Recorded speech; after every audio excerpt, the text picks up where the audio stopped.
Today I'm going to be teaching you how to make a preset and save it and load it into your FL. So what we're going to be making a preset for today is for our 808s. It's going to be a Wave Candy preset. I'm going to show you how to make it and I'm going to show you how to use it, okay?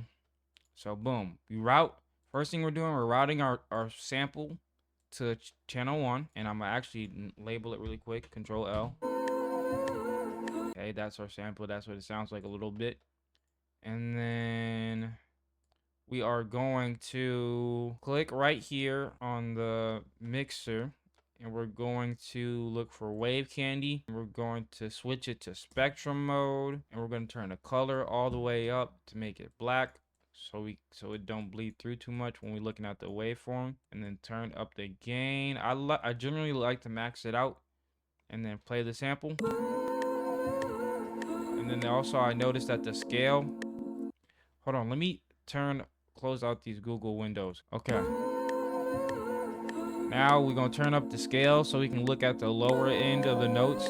Cause if you see right here, like this is a piano roll. This is literally a piano, like you're in the piano roll. So like it shows you the notes. I'm not gonna lie, I gotta turn this beat sample down because my ears are dead ass. Like I can't focus. Okay. Let me turn off the metronome. And you can also change the dB range so you can like enhance the lower end frequencies, because when we had it up, right, you can barely see them. They're like really like grainy. We don't want those lower end notes to be grainy. We want them lower end notes to really punch through.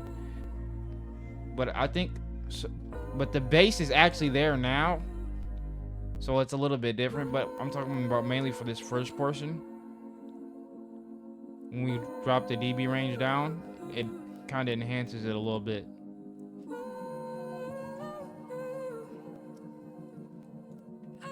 But just mess with the knob, the dB range knob, just to try to find the sweet spot for it. That's what I do, and then eventually you'll find the sweet spot. Because it honestly, the dB range button depends on the sample. Cause like some samples, like the bass note of that sample might be higher in the on the grid or whatever. You know what I'm saying? Like it might be higher like than like super like low like C3, C4. It might, you know what I'm saying? It may be a really high note. So like you gotta always take that into account. Now we're going to save it. This is what you can do. You click the drop down and click save preset as. Boom, boom, boom, boom. Bro, this sample is actually really catchy. I'm not gonna lie. But that's what we're gonna name it, as a on the road bass finder preset. Boom, save it, right? Okay, now we should be able to find this. Boom, we got it right there. So then you click it. You can have it right here and you can always drag it in. So boom, it's always gonna be there, you know what I'm saying? You could even store it if you want to, you know what I'm saying? And then what I would do, honestly, I would end up putting it in a folder. Like that's what I'm gonna end up doing. I'm gonna put this in a folder. Yeah, that's how you make a preset and save it and like load it in to your mixer or load it into your project whatever project that you're doing. Cause like it doesn't even actually have to be like a Wave Candy. That could be even like with the VST straight off the browser. I couldn't get the words out. But yeah, like it's like the browser, you can do a lot of things in there. So like tap in. You know what I'm saying? You can do a lot of shit from there. But I'm finna go ahead and head up out of here. If you found this video helpful, please drop a follow, subscribe, join the pit crew.